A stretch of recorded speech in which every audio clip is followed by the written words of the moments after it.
All right, in this video, I'm going to post a tutorial on how to do cursor GitHub pushes. So open your cursor in whatever project that you're working on. So for instance, I'm working in my Snapchat clone. You go in. I'll just start a new window here to show you how you do it.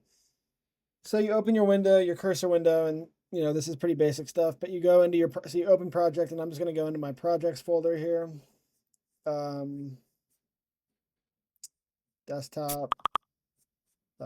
Projects. And then, like for instance, I was building this AI game engine that was something I wanted to work on. So I'm going to open that.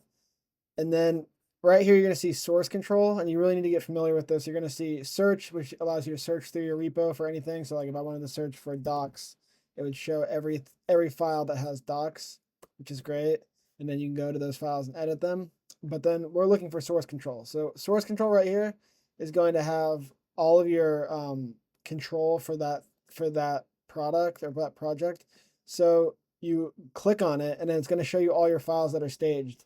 All you have to do is type a message here. So say like commit one, and then you commit those files for that project. And so just to be safe, I'm going to close this, or I'll just show you how to do it on the current one. So the current one I'm working on, you go here, and I'm going to say this is going to be commit 4, commit.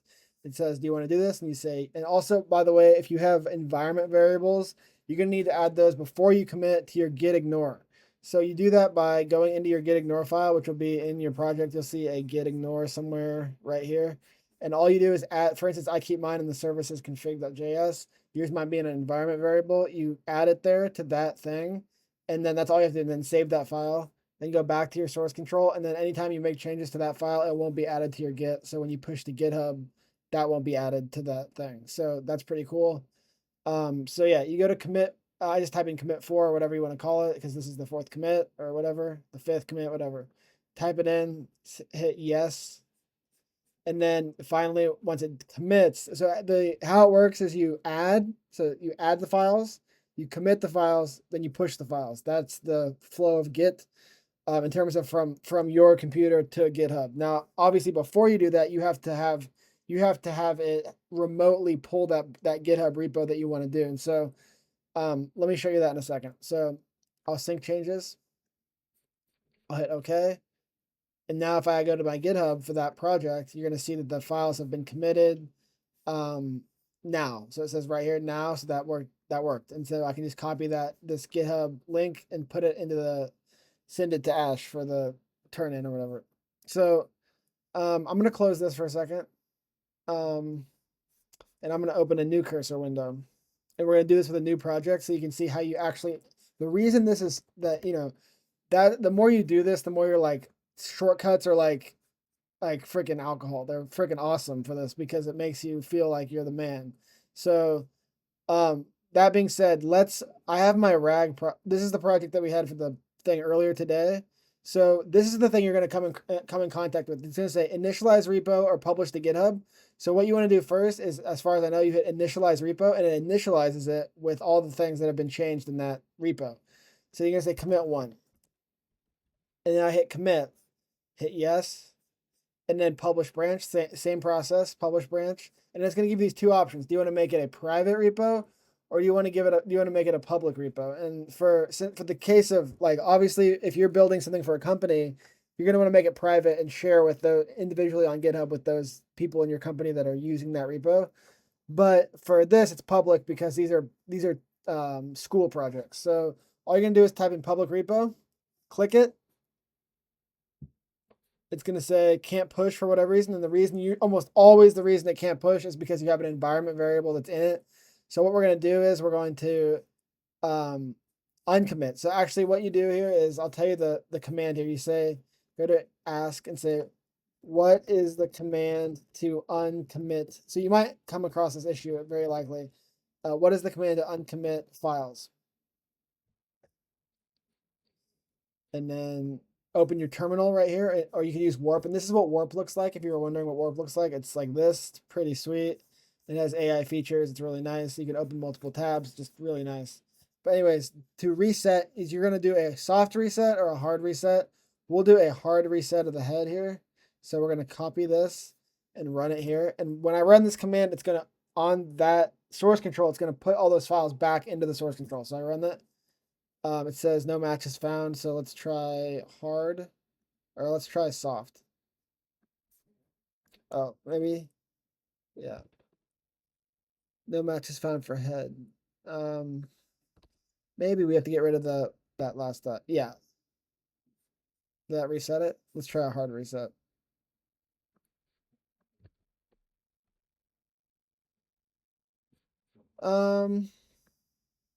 Yeah, 1 second.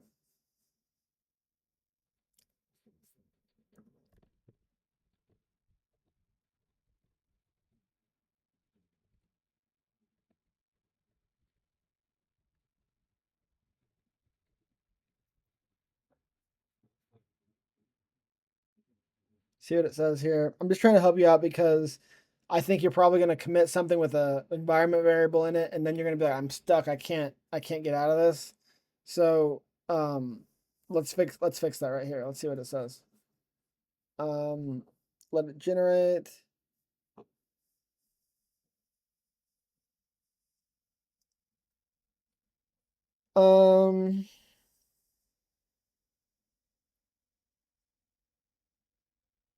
Whatever, it's taking a while. Maybe we can change to a different model. Try, yeah, here we go. I understand. First, let's actually check what's actually committed. So it can check since it's using cursor, it's already in your code base. So it should know. Since we're in cursor and don't have direct terminal access, you have a few options. Open terminal, navigate to your project, and run a get reset head. So let's try that. Get reset head. And it's throwing this error, and just plug this error. And this is something you have to get in the habit of doing, is plugging your errors back into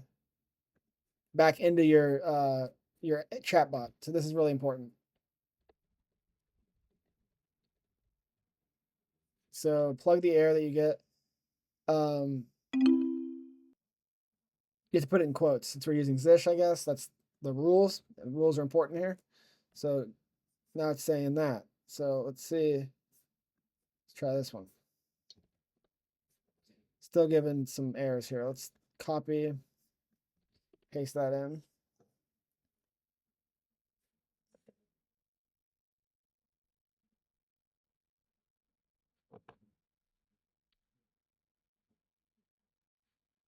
And this is something you could likely encounter, so you want to be aware how to do this.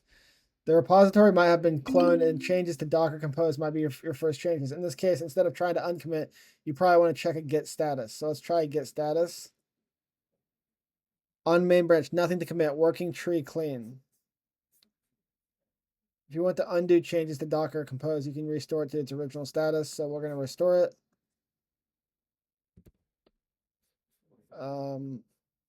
Now we're going to do this.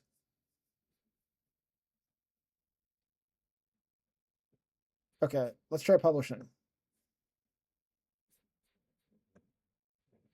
So we're getting this error because we have stuff. I need to uncommit because I have an env variables that are stopping the push to GitHub. So knowing how to ask it like questions is really important. First, let's remove the last commit, but keep the changes in the working directory. So try this. That didn't work. Oh, did that work? That didn't work. Try that command first. If that doesn't work, you can also try this.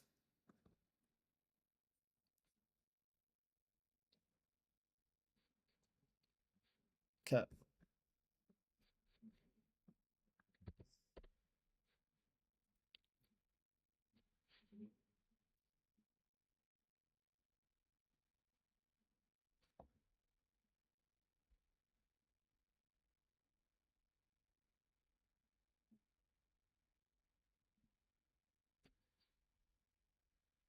So actually, I think if you want to do this, go into your files that have, so for instance, change your file. So this file, this env, I'm just going to get rid of it altogether. And by doing that, I save it. It's going to add it as a file in my Git, or it should. Close it, go to Docker Compose, and this API key right here, for all of these, get rid of all these. So I'd recommend highly before committing, make sure you do not have environment variables in. You have put whatever environment variables you have, you've put them in a git ignore file before you commit. So right here, we've seen the changes right here. That's great. And we're going to commit. And now hopefully that will fix it.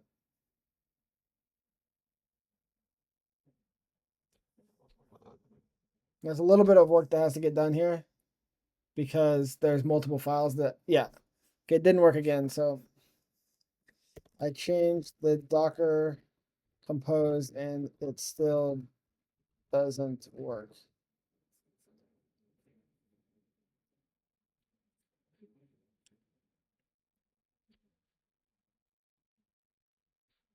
Here we go. Maybe we'll just do this. Can we re-init this as a new repo for GitHub? Let's see if we can just re-init it. That's probably the best thing to do. So when you're re-initting or re-initializing something, you want to remove the git the git .git file because that's what's controlling that entire process. So instead we're gonna do git init. There we go. And now we've got all the files and we need to select the source. So now we've got all the files without, we're gonna get rid of all of our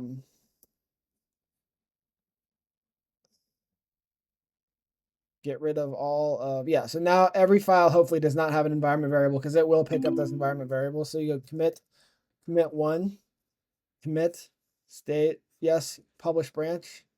You're gonna pick public and private, we'll do public. We already created a repo called that. So go into GitHub. This is if that you encounter this error. Go into GitHub and delete that repo. So go in here and delete this repo. Yeah. Go. Yeah. Yeah. That's what it's called, isn't it? So you have to type the whole thing. No.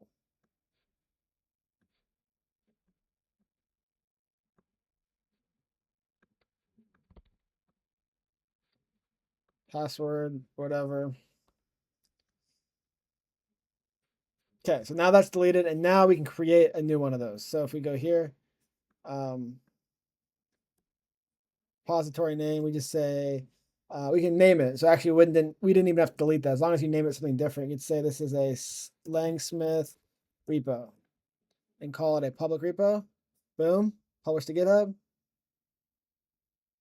Yes, it's successful. So now I go into refresh and there it is, Langsmith repo. It's got the Jupyter notebook because that's the predominant files that are in it. If it was more Python files, it would say Python or whatever. So that's a Langsmith repo. And it's ready to be. Now anytime that I use this window, I open this project in Cursor and I want to make new commits, and this is what I recommend doing, is every time you make, let's say, a big change, commit it. And then when you do that iteratively, so if you ever mess up, you can just go back to the last commit that you had. And let's say I wanted this Snapchat clone, let's say I messed it up, but my old commit was where I wanted it to be.